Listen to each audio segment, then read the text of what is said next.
To the live. Hello, hello, hello, everybody. Welcome back to another Travel Talk Sunday. It is a blustery day here in Orlando, Florida. Very blustery. A lot of wind out there. But welcome. And Taylor is on. It's finally Travel with Josh and Taylor. And not We're just both Josh. here. So, welcome everybody to, again, like I said already, another Travel Talk Sunday. Last week, I think I had mentioned maybe talking about celebrity, but I kind of decided last minute I wanted to talk about Alaska because it is, we're getting very closer to Alaska cruising season. It's going to officially kick off next month. And so I thought it would be just kind of cool for us to rehash a little bit of our Alaskan series that we did last year as part of a group event. Which was a lot of fun, and we had a really great time. I see Katelynne is in the chat already. She was there. It was actually their first cruise ever, which is pretty crazy and very cool. So, wait, do you know that your screen says questions about cruising or celebrity? Oh, does it? Oh. Yeah. Here, I can fix you that. didn't change it. I can change that real quick. I saw it on Facebook, and I'm like, maybe it just didn't get updated on Facebook, but I'm like, wait, no, he's streaming to everything, so. Well, here, I will move this into our little ad. If you are thinking about planning or taking a vacation, whether that is a cruise or land-based, make sure you head on over to our travel partner, Gold Gal Getaways, to start planning your next destination vacation. Whether that is, whether you have big kids, small kids, or no kids at all, we can help you plan that next big destination vacation to anywhere in the world.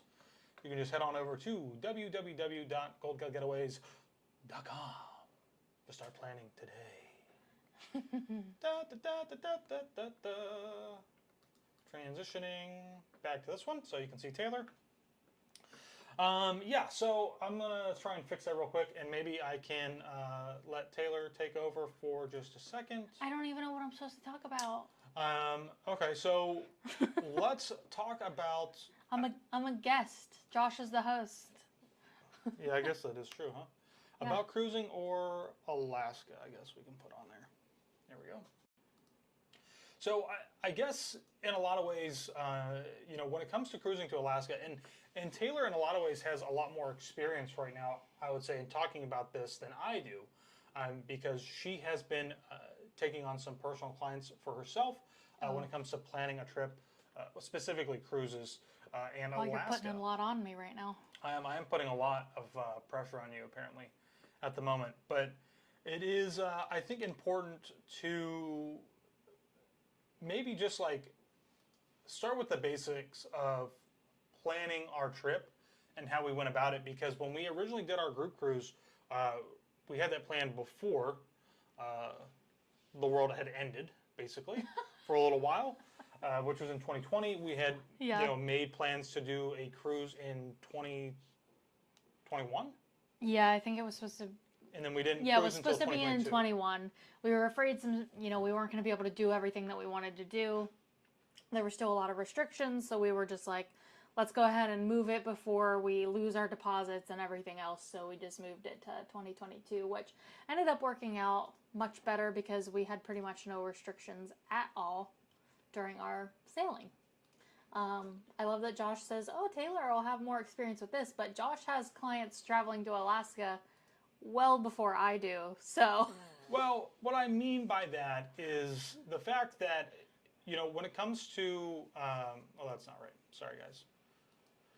When it comes to cruising, I think in general, before a lot of stuff happened with the rest of the world, there used to be this time where you could just kind of plan to do a cruise last minute and get some really, really great deals. Oh, yes. And unfortunately, that's just not the case. Will that be the case? Will that be the case in maybe 2 or 3 years? Maybe potentially. But right now and for the foreseeable future, it's just not happening. And the reason for that is mainly because everybody's still using this term that they have kind of coined in the travel industry, which is just revenge vacations from 2020 and 2021. There's not a lot of availability when it comes to sailings. So the cruise lines are able to really charge a premium to try and fill those last few rooms that they have, because their ships are selling out across the board. We were able to get a really great rate on a cruise that I don't think that we've really talked about yet, so I don't want to go too far into that. No, because we don't want to tell you yet. But you'll get that once we get to there. But, you know, for Royal Caribbean in general, like I said, Taylor will have more to add to this, but whether it's in the Caribbean or Alaska, rates have been really, really high. Mm-hmm. That is completely true. Even to the Bahamas, I've noticed that some cruises out of different ports are cheaper than others. So currently, cruises out of Miami and Fort Lauderdale are much cheaper.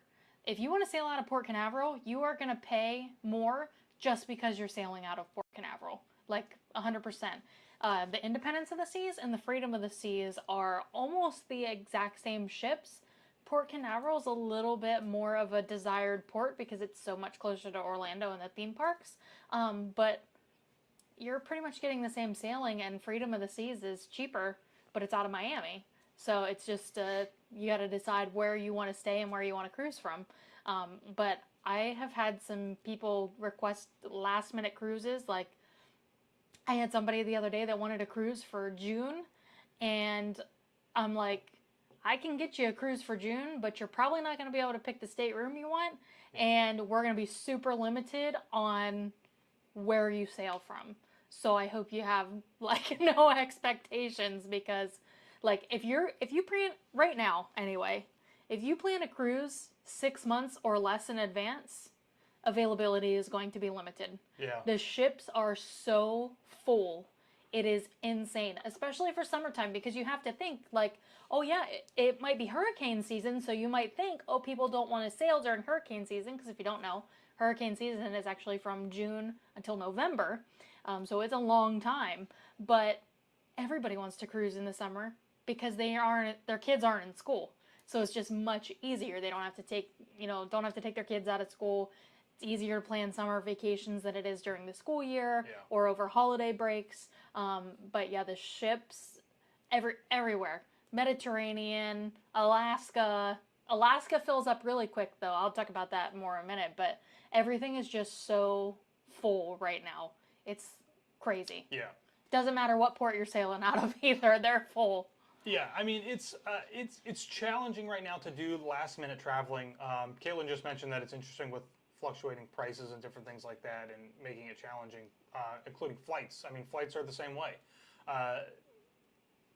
Looking at, I'm not going to get too many details for Taylor's birthday, but, you know, we were looking at doing flights, and flights were just really expensive. So, you know, I said, you know, we're just going to rent a car and do it as like a road trip, because it is just, sometimes just doesn't make sense. So things are changing quite a bit. Yeah, if you guys have got any questions today about cruising in Alaska, drop them in the comments. We'll make sure that we answer them. I do see a few already. And talk about those things. Because Alaska, for me, you know, I'm working on a new type of video to post on our channel, which kind of like involves a little bit of travel and stuff. But it's really about, so many people for so long have watched us because of all the Disney content that we've posted. And it's really interesting because when I think back on the trips to Disney as a whole, they all really begin to blend together for me. So nothing really stands out as being different from last week or last year or whatever. But what's interesting to me is that when you start to break away from that mold of going to Disney and looking at taking kind of more once-in-a-lifetime type of trips,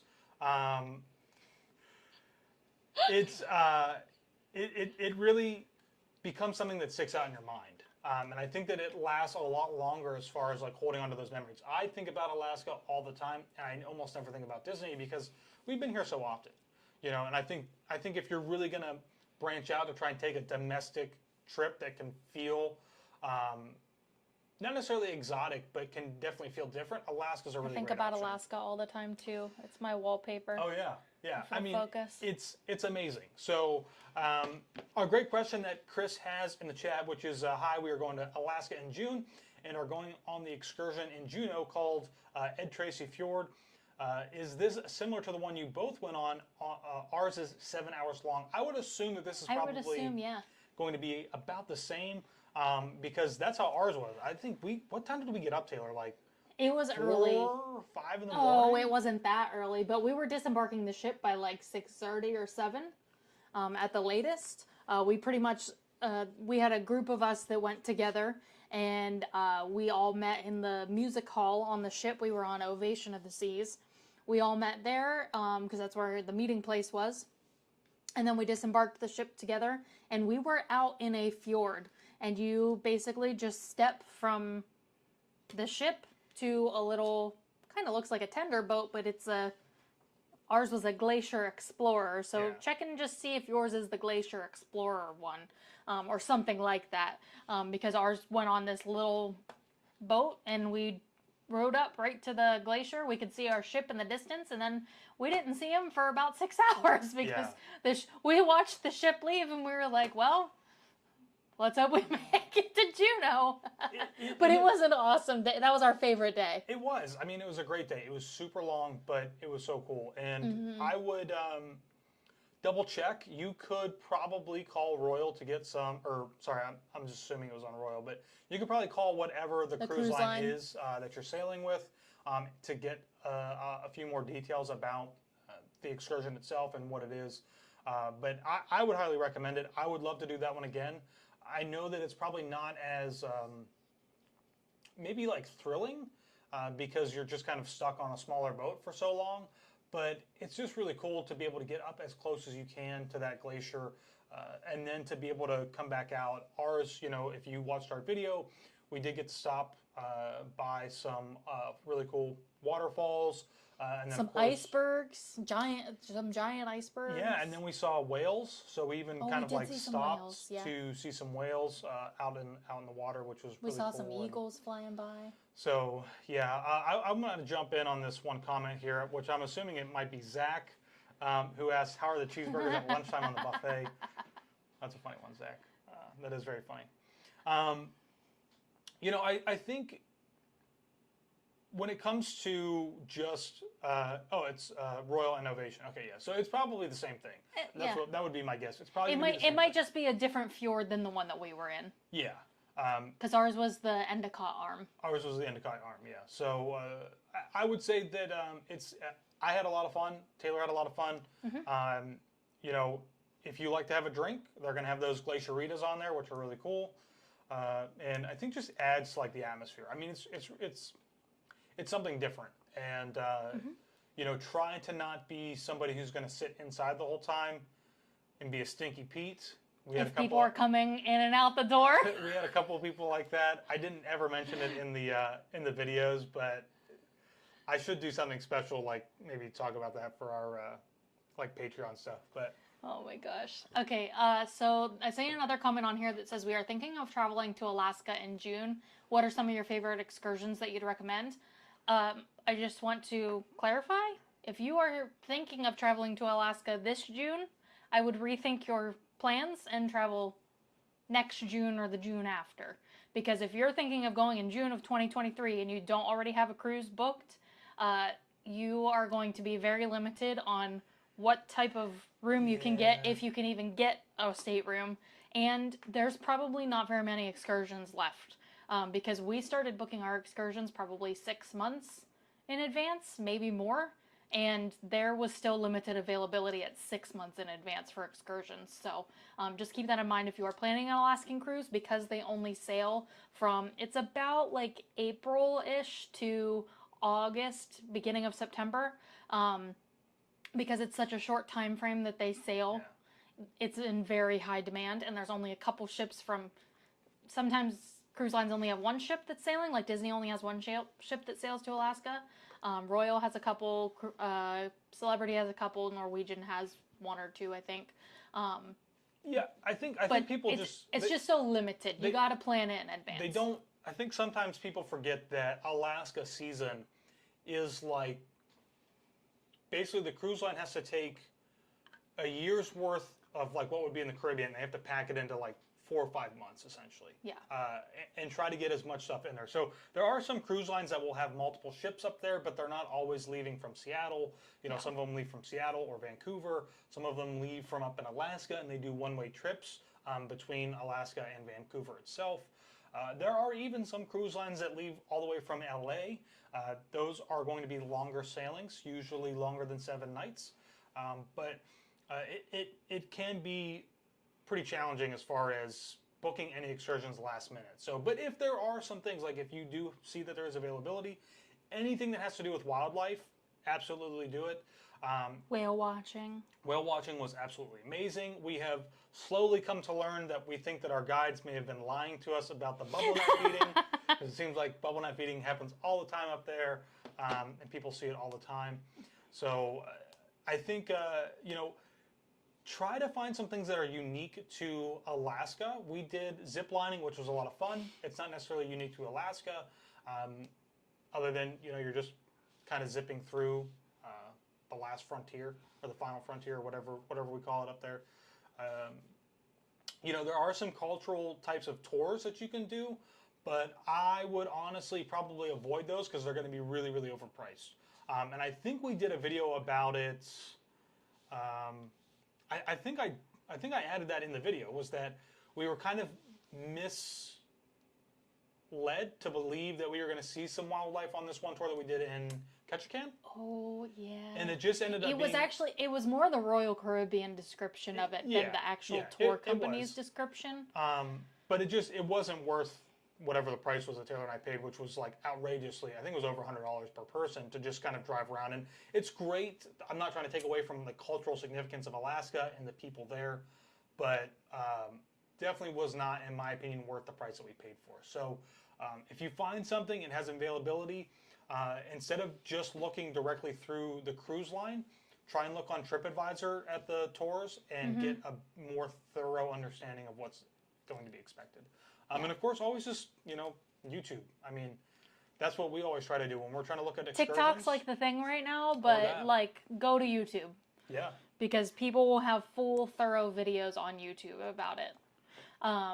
So this is kind of off track from Alaska, but I'm trying to go in order of the questions so I don't miss anything here.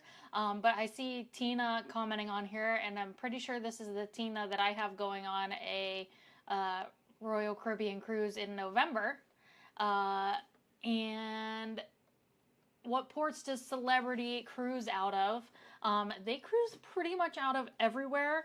Fort Lauderdale is actually their home port. So a lot of their ships are in Fort Lauderdale. I was just looking at some Mediterranean cruises the other day. They sail out of Barcelona and Venice and Athens, I think.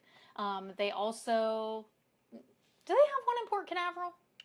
Sometimes? You don't have to, like, you know, reach your head. You could just look this way. Oh. I'm like, we've got a black board in between us to, like, kind of help with the sound echoing. And so I'm, like, looking around trying to see Todd. I don't know that They definitely sail out of Miami, though, because we sailed out of Miami on Celebrity. Yeah. They do Alaska as well. I don't know that they have anybody coming out of, or any ship coming out of Tampa at the moment. I don't think so.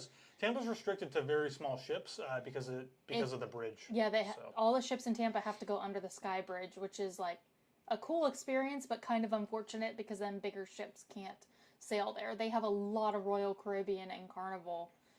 They do have Norwegian over in Tampa as well. And then I saw Alex. I recognize Alex from Instagram. Favorite or least favorite thing about the Norwegian PRIMA? I will tell you what, I don't think we had a least favorite thing on there. I would say if anything, I didn't anyway. I would say if anything, everything is going to cost you something to be able to do something on the ship. Not everything. I think like the big main things that they sell you on, which is like the go-kart track, the virtual reality space with all of the cool games and things, like about that. All of that stuff does cost extra. When you compare to like Royal Caribbean, who again is somebody like price point in comparison to like activities and things they include, it's hard to beat. But I mean, those things that I really loved are also the things that I least liked, because at the end of the day, it's going to really jack up the price of your cruise. Okay, I can see that. Yeah. So what I liked about the Prima, and what I like about Norwegian in general, is that you can get your, you can do like the free at sea thing that they have and get the drink package included. Now you do have to pay gratuities on that, but the Norwegian Prima has probably the most bars and lounges we have experienced on a cruise ship. At least it felt that way. There were so many, and there was like, at night, there was always live music in multiple of the different bars and lounges. Yeah. I think the local was probably our favorite on the ship. Yeah. I'm trying to think what else. I will say that what I do love about Norwegian is that it feels like they have a lot of included food fare compared to other cruise lines, even Royal. As far as like feels like specialty dining, but it's not. Or yeah, I mean even just alternatives to the main dining room if you don't want to go to the main dining room. Yeah. However, I think pizza was not included. Pizza was not included. Right? You had to pay extra for that, which was kind of shocking. Well, no, I think you're thinking of Margaritaville. Was I? They had pizza in the buffet. Okay. Yeah, they had pizza in the buffet. It's not... Listen, Royal Caribbean and Disney are like... Carnival maybe too, but we've never cruised them before. Sorry, Chris, if you're watching this. But Disney and Royal Caribbean have like a dedicated pizza space. Like Norwegian does not have a dedicated pizza space on like any of their ships. You just have to go to the buffet, and the buffet is open until like 1 or 2 o'clock in the morning anyway, and just like certain areas, which includes the pizza. Yeah. But the pizza was good on there. So let's get back to Alaska.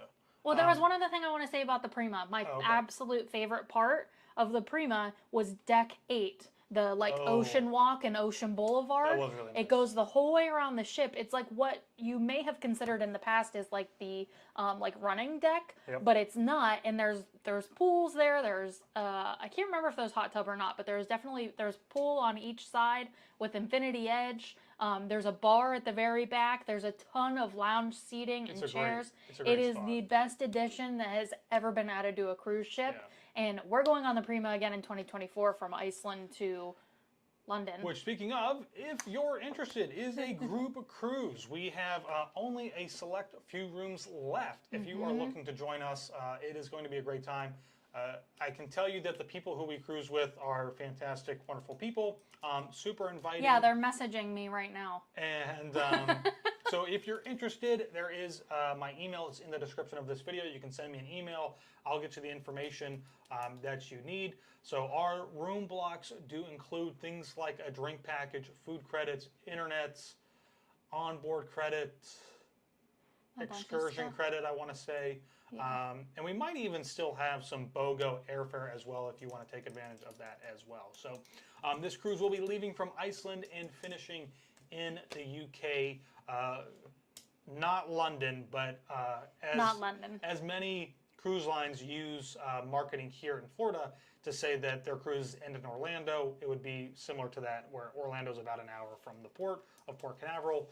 I think it's Southampton Port is probably somewhere around an hour and a half from London. So if you're interested, definitely come along. We are running out of rooms. I can get more room block space, but guess what? It's going to be more expensive. So keep that in mind. So let's get back to Alaska. So Penny Gibson, who has been a longtime viewer of ours, has just asked. She said, sorry, just joined. I already know Josh's answer to this. This has been asked. Sorry if this has been asked, but is it worth the price to sail to Disney to Alaska? So sail on Disney to Alaska. Yeah, sorry. So I think that really this is up to you and your monetary value that you place on the cruise itself. There's really not any difference in the destination in which you're going by means of the way that you get there. Does that make sense? So like, whether you're sailing on Disney or Royal or Carnival, Norwegian, it doesn't matter. They're all going to get you to the same destinations. So in my mind, for me specifically, I'm all about, saving a little bit of money to go visit some of those really great destinations. If you really want to go see Mickey and Minnie in the Fab Five and some really cool kind of like Alaskan outerwear, gear, whatever, and get your photos taken with them, absolutely go ahead and do that. But I think it's just like a budget thing, really. It is. It's absolutely a budget thing. You're going to spend at least double the cost of whatever let's say Royal Caribbean is. I think that's a pretty good example that we normally use. Royal Caribbean, again, is one of the largest fleets out there. So, if you would spend, let's say, $3,000 for a balcony for a 7-night Alaskan sailing from Seattle, where you won't need a passport. On Royal Caribbean. This is also very or important, I Norwegian. think, to keep in mind, where you won't need a passport, but we recommend that you do have one. If you were to sail on Disney on an older ship made 1999, I would believe, is when it set sail, which was the Wonder. That's not really designed for cold water, so a lot of those outdoor areas are not enclosed. You're going to spend about double that. You'll spend $6,000 for 2 people in a balcony room, just to kind of have that Disney IP, so to speak. So if that's what you're interested in, definitely go ahead and do it. But if you're more on the budgetary side, you're probably going to want to stick to somebody like Royal or Carnival or Celebrity's got a lot of good deals right now for Alaska. But the other thing, too, is that Disney sails out of Vancouver. So that means you have to have a passport to sail on Disney out of Vancouver. You can't get into Canada without that. So you can do 7-night sailings on Seattle, or from Seattle on Royal Caribbean and Celebrity without needing a passport. So keep that in mind. I also saw one other thing. Do you see many kids on Royal? Most asked the 2 questions here. So do you see many kids on Royal Caribbean, and what's the most effective or cost-effective month to go cruising in Alaska? So cost-effective months are going to be May and August or September. So those are going to be the outlying months where weather is going to be probably not very warm.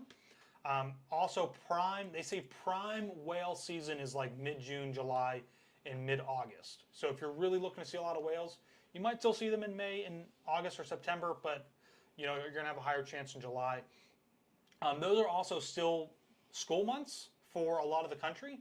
So obviously those months are also still going to be a little bit cheaper. So prime cost-effective months are going to be then, but obviously don't think that like next week you can get on a sailing from Alaska and save any money, because there's like no availability for May. Yeah, I do know that Celebrity. None that I could find. I know that Celebrity does have some sailings that are relatively price okay, but they are one-way sailings, meaning that they go from Alaska to Vancouver or Vancouver to Alaska.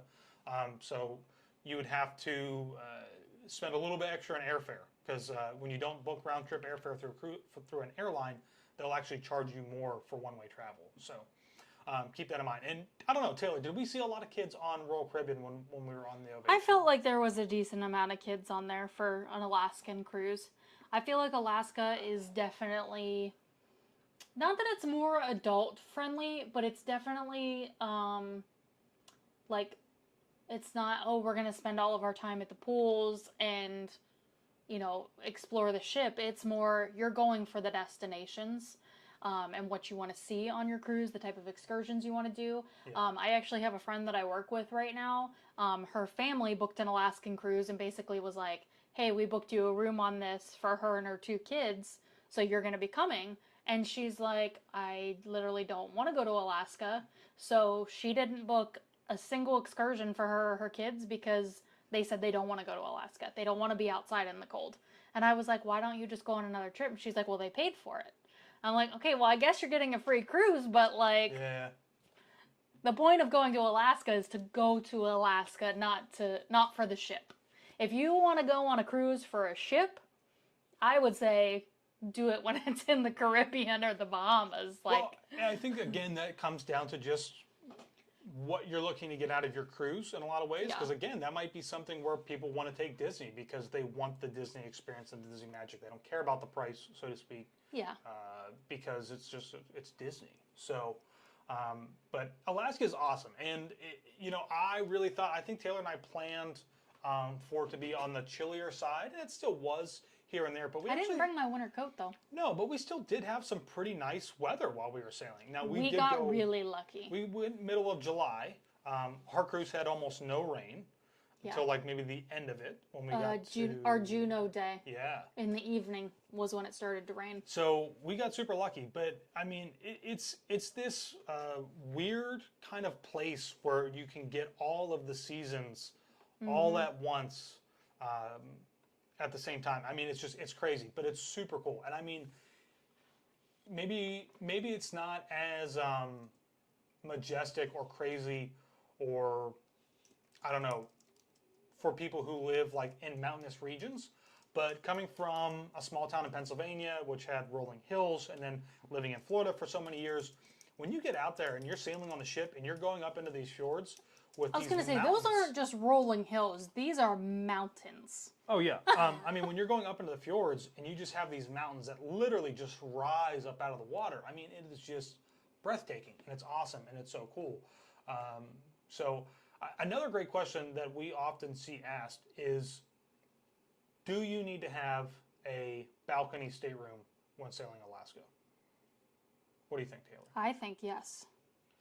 Balcony or ocean view? I would say after doing one that it's really convenient to have. It's really great to have. But it's not a necessity to have. I think in a lot of ways... Give me a break. All I'm saying is that a balcony is a necessity for you. It's a necessity for me. But if I'm somebody else who is coming to me and is saying, hey, I don't know, do I need to have a balcony, or can I get away with an inside room or an ocean view room? I would say that here's the thing, that you will still have plenty of opportunities to be up on one of the outer decks and see everything that's going on around you.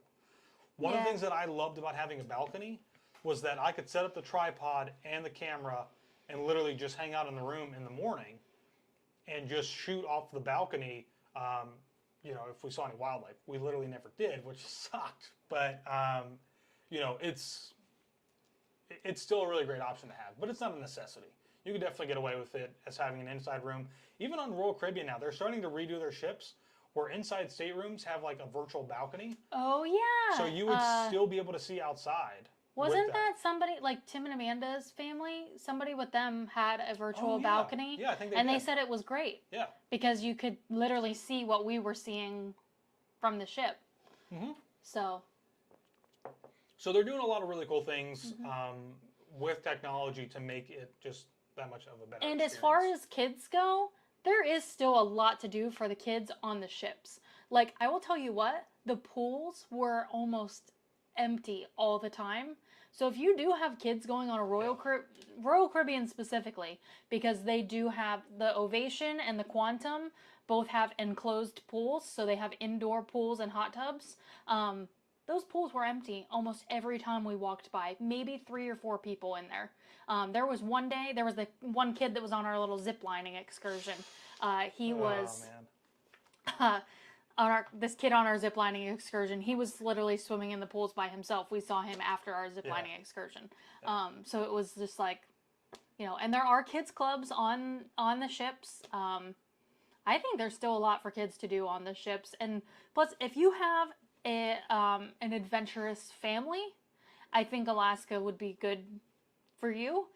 Because, you can do hiking, you can do the whale watching, but just keep in mind what kind of excursions you're booking for what your family likes to do, because we did an excursion with a family who definitely does not hike because they did not understand the concept of being quiet because there are bears in the woods in Alaska. Oh my gosh. And they would not stop talking, and our guide kept telling them, you have to be quiet. There are bears. I think it was more of like a courtesy to everybody else. And it's also a courtesy. Like, if you're on a tour with a bunch of other people and you're the only people talking, maybe you should stop. I think BLSIT could comment on whether or not the chances of us actually seeing a grizzly bear or any type of bear out there while talking would be slim to none. Yeah. I mean, I'm sure, but still. It's, I don't know. But so we got to do some really cool things. There were definitely some excursions that we didn't do that I really, really wanted to do in Alaska. What? So I really wanted to do dog sledding. Nope, I'm waiting for the helicopter one. Yep, that's another one too. So I really wanted to do dog sledding. That's another one that fills up super quickly. And it's a really cool opportunity just to get to learn more about the culture of dog sledding in general and how all that works. I think Taylor was like a little bit iffy about it because she was like, I feel so bad for the dogs, but like I did. I mean, but those dogs, like that's what those dogs are bred for and to do. You know, they are. It's just like horses. Yeah. In the same way. And I thought about that. The other thing that I really, really wanted to do, but we didn't get to do it. And I told you to book it, except when I look at the price, and it was going to be like $1,200 for the two of us for a 4-hour excursion. I thought that was absolutely ridiculous. That's like people booking a Disney cruise to Alaska. I also think that's ridiculous. I really wanted to take a helicopter from wherever they take you up onto the glacier. You get to go out and hike across the glacier, do some really cool stuff. And they even had some excursions where there was like a pairing of like helicoptering to the glacier and then doing dog sledding stuff as well. So, granted, it would have been cool, and I'm sorry that we didn't get to do it.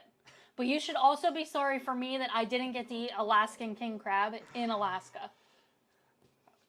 Hold on a second. Nobody told Taylor that she couldn't eat Alaskan king crab. Yeah, but you basically planned this trip and you didn't book that for me. Whoa, easy dog. That's not true. Yeah, so, you know, Melissa, if you book a cruise with a travel agent, do they help book excursions? So, absolutely. We sure do. We can help you book excursions. I'll put my form in the comments. No problem whatsoever. Sometimes, you know, there's no guarantee that we're going to be able to get things that you can't get. But, you know, but we can assist you with we'll booking everything on time. So, another thing that I always like to talk about, especially with Alaska, because I think it's a little bit different than a lot of Caribbean sailings, is that the excursions themselves are extremely expensive when you book through the cruise line. Extremely expensive. So it is very tempting sometimes to book excursions through third parties in Alaska because they are significantly cheaper. But like Taylor just said, however, you do need to be aware of the timing of when that excursion starts, when it ends, and when you're supposed to be back on the ship. So we actually had an excursion in Juneau, which was not the one that we did in the morning. This was we did two excursions that day. Yeah, this was actually after we got back to the ship. We had lunch, went back out, and it was for our whale watching and nature hike. We had those medium rare burgers from the buffet. Yeah. There was a family who was getting really upset and worried that we weren't going to make it back to the ship in time. But the thing is that when you do an excursion through the cruise line, so we did our excursion through Royal Caribbean, who then works with a vendor. If something happens while we're out on that excursion, the ship cannot leave until we return. They will not leave us behind because we booked that excursion directly through Royal. If we were to book that same excursion third party and not with Royal and something happens, Royal has no real need to actually hang out and wait for us. They could sail off without us. So that is something to keep in mind. And they do that. Yeah, I mean, that's the whole thing with like pier runners, right? Like people love pier runners all the time. But it is a thing that can happen. So keep that in mind. I always do strive, if you can afford the cost of, you know, something that is through the cruise line, definitely do it. If not, or if you're in port for a really long time and you can get a 4-hour excursion in because you've got an 8-hour port day, definitely go ahead and do it. But try to keep those into the morning rather than in the evening when, you know, there's rush hour traffic or who knows what happens, the boat breaks down or, you know, I don't know. I saw another comment in here from Vicky. It said, we are going in June, so it will be daylight for a long time. Let me tell you what, that was really cool. It was still completely light out at like 10 o'clock at night. It was awesome. One of my, I have a couple of favorite memories from that trip, but one of them, we were literally laying down for bed.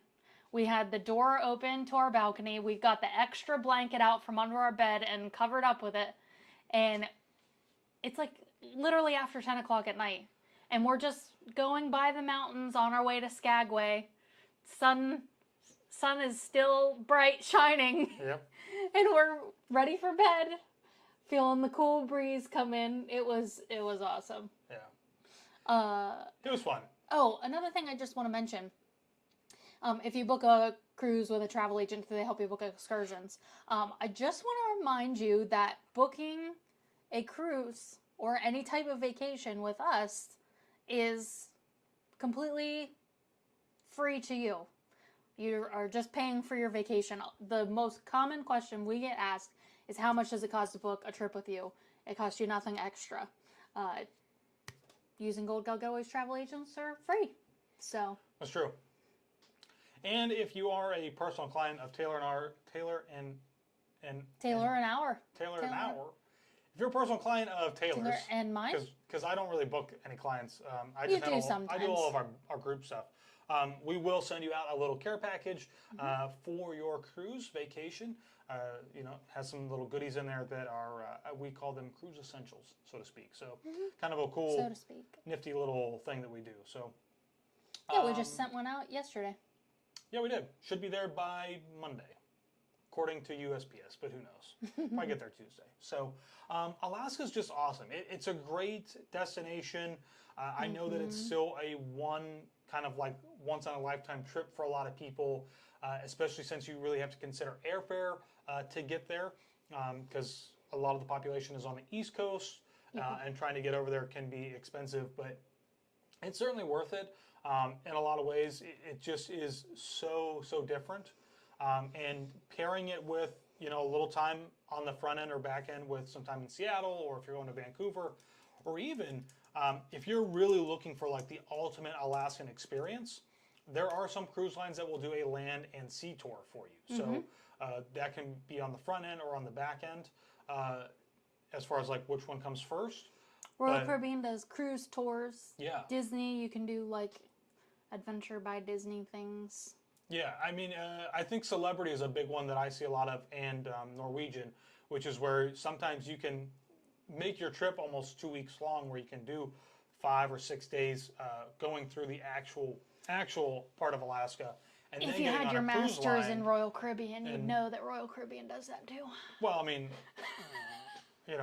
Royal Caribbean owns Celebrity as well. So. But it's a really cool opportunity to get to see a lot more than just, because with a cruise, you're really only getting to see just a tiny little sliver of what Alaska has to offer, and that's really just a lot of coastal stuff. You're not ever really going to have a lot of time to get back into the actual wildlife, frontier, so to speak, of Alaska, which is I would love to see someday. So maybe at some point when we make our way back up there, we'll try and do a land portion as well. So yeah, let's do that. But I was wondering if we were going to make it back to Alaska for my birthday, because Josh was looking at Celebrity has so many good deals with Alaskan cruises for this year and for next year. It's going to be a long drive, so. I ain't driving to Alaska. You're crazy, buddy. Yeah. We could drive to Banff. I want to go to the Banff National Park in Canada. You drive that far, you might as well just keep going to Alaska. I mean... it's really great. So I know that we've kind of switched our channel here. Obviously, we've been slowly moving away from Disney stuff and doing a lot more travel stuff. And I have said in the past, either on this platform here or exclusively to the Patreon members, that we've been trying to get away from like seeming like we're just like a cruising channel, because obviously we don't want to be just a cruising channel. But it is really easy. It's just so easy. It is. It's great. And it's a great way to just be able to unpack your bag once and get to see multiple different destinations. So, Sydney, hello. My husband and I are taking our first ever cruise to Alaska in a few weeks. We have watched lots of YouTube videos. Any tips you may have that we may have missed? Well, I don't know what tips that you have gotten so far. But dress in layers. Yeah, that's key. Pack a rain jacket, not a windbreaker, because I have seen so many people do that. They think it's a raincoat and it's not, and it's a windbreaker, and you're gonna get soaked. So make sure you have an actual raincoat. It doesn't have to be thick, just like a thin rain jacket. I think mine's like Columbia or something, and it's super thin. Oh, that's right. Okay, yeah. So Alaska, you did have an actual rain jacket. I was thinking of those shells. What's really great too, I wore a rain jacket. Is to just get a rain shell. For whatever, I would get one that's big enough that, like, if you're going to wear a backpack, you can throw the shell over the backpack and over you to keep you dry. That's what Taylor got when we were in Europe for our river cruise. I got it on Amazon. Great. It was $17. It came with two. Yeah. It was the best purchase. I'll make sure it's in the Amazon storefront if it's not already. Yeah, it worked really, really well. as far as like other tips go, I mean, I'm assuming that you've probably seen just about everything and anything. I mean, just try to take it all in. Comfortable walking shoes or like hiking boots. If you Yeah. if you got new shoes or new boots for the trip, make sure you break them in before you go. Yeah, I would just say, you know, just try to take in as much as you possibly can and spend as much time as you can really sitting up there. Like, if you don't have a balcony, sitting out and just watching the landscape. I mean, it's just, it's breathtaking. It's super cool. And if you think you took enough pictures, take a few more. Yeah, seriously. So I actually just because I feel like we don't have enough. I just got to edit a bunch of photos that I took from Alaska. And I don't ever really post on my Instagram account, and I don't let Taylor post my photos on our own Instagram account. So look at that face she's I don't post photos really anymore. No, we post a lot of reels because that's, you know, the inevitability of stupid Instagram. So, but maybe at some point I'll share some of the photos that I took. I mean, I think that they look pretty good. Taylor might be like, those are crap. Or you guys might think that they're crap. I don't know. But it's all in the editing, buddy. But we'll see. So it's just, yeah, I think... unless, oh, here's a good tip. Bring a beanie. Make sure you have a beanie. Here's a good tip for a lot of people, because I get this question asked a lot by our friends, I guess, who feel comfortable. It's not even like a serious question, but people ask me all the time about getting a camera for vacation that they're going to do. And what I almost always tell people is, what is the point, like, what need do you have to get a camera? Right, and most of the time people are like, well, I just want to take better photos, or, you know, I just want this or that. And they're usually reasons that just aren't, I think, justifiable reasons to purchase a camera. Because cameras are expensive. Yeah, I mean, to spend, you know, a good camera is expensive. If you want a good camera, it's like, you're going to spend at least $1,000 bucks. And that's just on the body, though. Yeah, I mean, normally what I tell people is upgrade your phone. Like, if you have an older phone and you haven't upgraded in a while, upgrade that, because when you buy a camera, it's something extra that you have to keep with you at all times. And so if you already have an issue pulling your phone out to take photos, you're probably not really going to take photos with a camera that you purchase. You're going to end up doing the exact same thing. So I would highly recommend upgrade your phone. You're still going to be able to get breathtaking landscape photos in Alaska, doing different things, or whatever your vacation is. And you can still take really great portraits.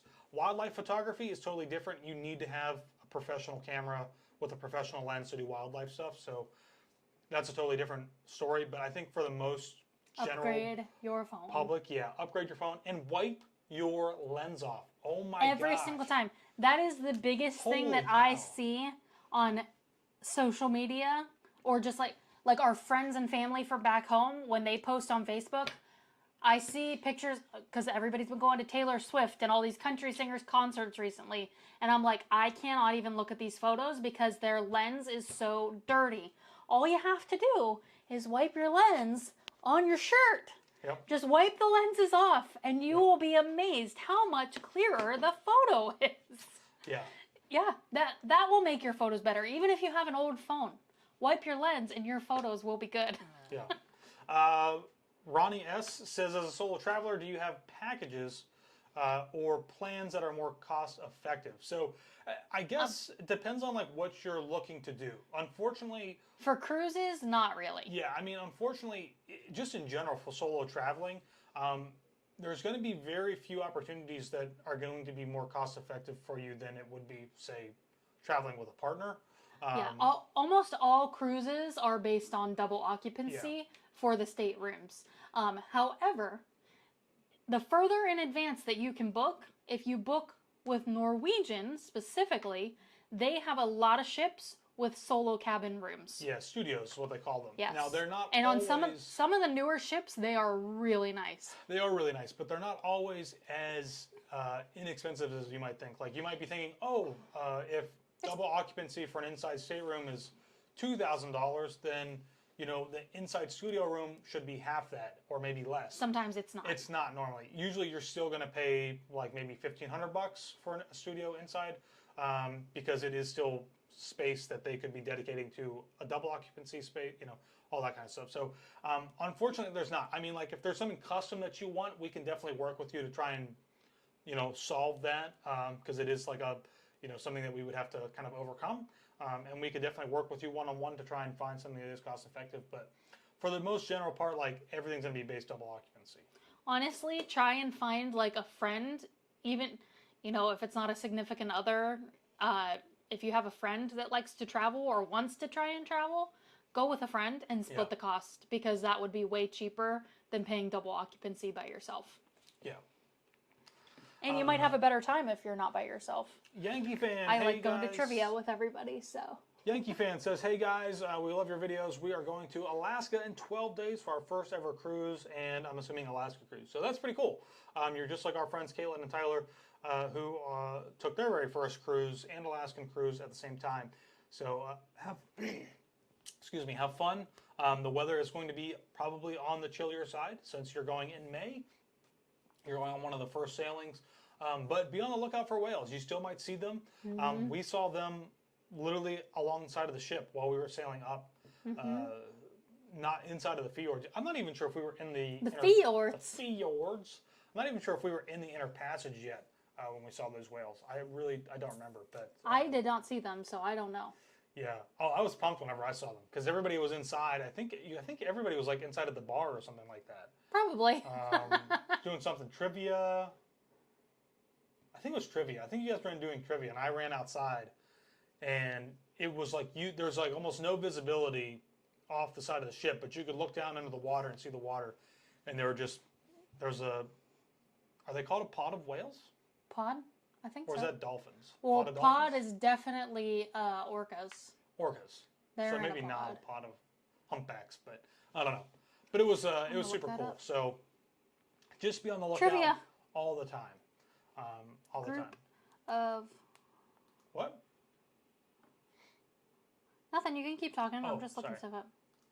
So yeah, I mean, any other questions you guys have about cruising or cruising to Alaska? It is absolutely a destination that you will not regret taking whatsoever. I think a lot of people sometimes might be a little upset or disappointed with Caribbean sailings. There are just so many to choose from that I don't know. I think they all kind of just start to blend together. It's just like this it summer, says a pod. Oh, it's a pod of whales. That starts to blend together. But Alaska is just so different, it's so unique. And I know a lot of people are like, I don't want to go spend vacation in a destination that's cold. Obviously in May, that's maybe not something that you can contend with, but if you can go like late June into July or the beginning of August, that's where you're really going to start to get some of that heat wave up there, and it's definitely worth it. I mean, I think it's me and like how many other people we continue to say like, we want to go back. When can we go back to Well, Alaska? I think everybody has a different idea of what vacation is. I think specifically a lot of people that live up north, like where we're originally from in Pennsylvania, when they think of vacation, they think of going somewhere hot. They're not necessarily thinking, I just want to travel somewhere. I think that's kind of what the difference is between since we have moved away from Pennsylvania versus when we lived there. Yeah. Because when we lived up there, we wanted to go somewhere warm too. But now that we live in Florida, we don't care where we go. We just want to travel somewhere else. We want to see what else is out there because the world is very big. For sure. So one thing that I did not mention, I wanted to mention this at the beginning of the live stream, because it is very, very important, and I think a lot of people yes, we talked about this earlier. To be maybe excited about this. I'm trying to find it on here. It's distracting me, so I'll just wait. But if you, assuming that you've been following us for a while, you're watching this, you know that I tend to run the Walt Disney World Marathon weekend every year, and every time that I try to get out of it, I end up signing back up, or I end up making a commitment that just blows back in my face. And that happened this past year. Sure did. During the 2023 marathon weekend, where no thanks to me, thanks to everybody that was in the chat watching, we were able to raise like over $6,000 in a day. Which was crazy. Which is just unbelievable. So in the span of time that it took me to run, walk, jog 26.2 miles, we raised over $6,000. And as you know, as a cause and effect of that, I have to run in a dress, not for just one race, for all 4. I think we're gonna go with more of a skirt than a dress, because a dress. No. We're finding not, dress costumes is way more complicated than skirts. We're not going to sell ourselves short just yet on what the costume is going to be. But we've got a 5K, a 10K, a half, and a full. Now, I will say for the full marathon, that will more than likely be like a skirt or tutu or something like that. I mean, that you're asking a lot of me to try and run in a dress or something like that for a marathon. But with all that being said, we have finally come up with a system to figure all this stuff out and how we're going to go about it. So everybody out there who is watching, who's interested in being a part of this, shall we say, historic moment, oh, jeez, we'll be able to vote on what we're going to wear, or what I'm going to wear, basically. And so I think we're going to do this in maybe 2 different waves. And to start with, what we have done is we have created a page at JOSHandTaylor.com or travelwithjoshandtaylor.com. It's not JOSHandTaylor.com. Yeah, sorry, it's travelwithjoshandtaylor.com, which will still send you back to the www.couple.com, but it's all, you know, we own both domains, so it doesn't matter. Anyways, we're going to launch this tomorrow, because tomorrow I believe is May 1st. And what you'll be able to do is we have several different Disney IP titles up on the page that will allow you to make a donation that is going to benefit Dragon Master Foundation. And so at the end of, let's say, I don't know, maybe we'll run this first initial kind of, I don't know, what do we want to call it? Like this first initial... I have no idea. Wave of donations to decide the top 4 contenders of what we'll do for each race.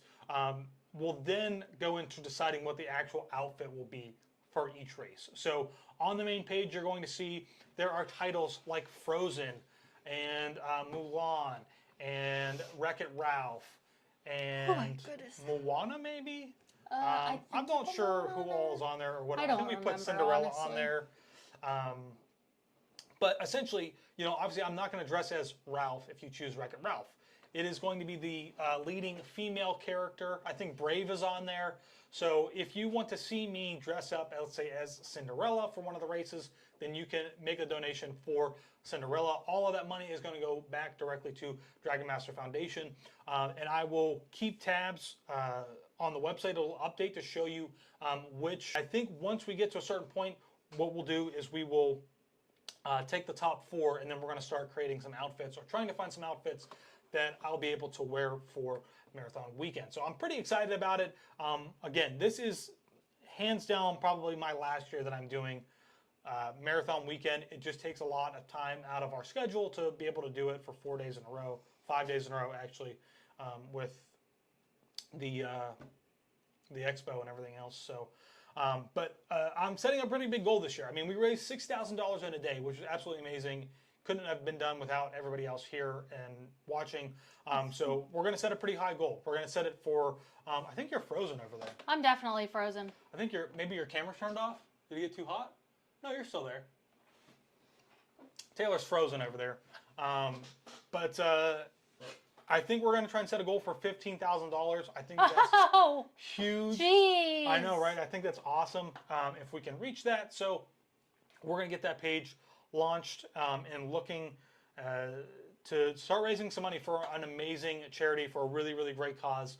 And it gives you the opportunity to be a part of it. So somebody had commented earlier today on one of the videos about it, or I think maybe on the community tab about, you know, if we donated during Marathon Weekend this past year, can we still get a vote? No, unfortunately not. Like, this is for 2024, and it is a combination of the Disney World Marathon and the Disneyland Half Marathon. So I'm actually going to be running both. I'll have a few days off in between, and then we're going to fly out to Disneyland and run the Half Marathon as well. So maybe if we hit the goal, maybe I can do something else for Disneyland. We'll see. But it should be pretty cool and I think pretty epic I wonder if I can maybe get Taylor to come back to life over there. I don't know. Can I hit like refresh on my page or something? Yeah, you can try. And see if she comes back on. But yeah, it's let me see if I can just pull it up real quick and give you guys a little Do you see me? Yeah, there you go. You're back on. Okay. Bang bang. Hello. Is my mic working? I can't tell. It should be because it's connected to me. So. Okay. So let's see here if I can share this with you guys here real quick. Better get back to doing those Saturday morning live streams. Oh my gosh. Tell me about it.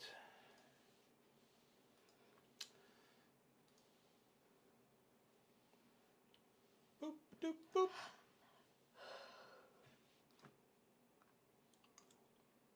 I had no caffeine today. I am feeling very tired. I haven't had caffeine in days. It's going to pop up? Oh, no, it won't let me. It's going to make me sign in. So never mind. Can't show everybody. Not yet. You'll have to wait and see it tomorrow. So we'll make several posts about it tomorrow. When is Disneyland Half? It is literally the weekend after Marathon Weekend. So literally run Sunday. They just announced the designs and everything for it. So I'll be running Sunday. We'll have Monday, Tuesday, Wednesday to do whatever. Probably fly out like Thursday I want to say, to get my bib on Friday, and then have Saturday to do whatever, and run on Sunday, and then we'll be flying back, or maybe doing something else while we're out there. I don't know. We'll see. So it's going to be super cool. If for some reason, let's say you're going to see the page tomorrow, you want to make a donation, but there's a character on there that you don't see, send us a message. I will add it to the page so that if that is something important to you, you can definitely make your donation for that. Yeah, I'm excited. Hopefully you guys are all excited. I want to say thank you to everybody for being here and hanging out with us, asking questions about an Alaskan cruise. I'll tell you, you won't be disappointed if you take one. Nope. And awesome. Yeah, I don't know. We'll be back next week. It'll just be me or maybe a guest. We'll see. I have to work. Taylor has to work. And then shortly, in a few more weeks after that, we might be doing one live from wherever we are at.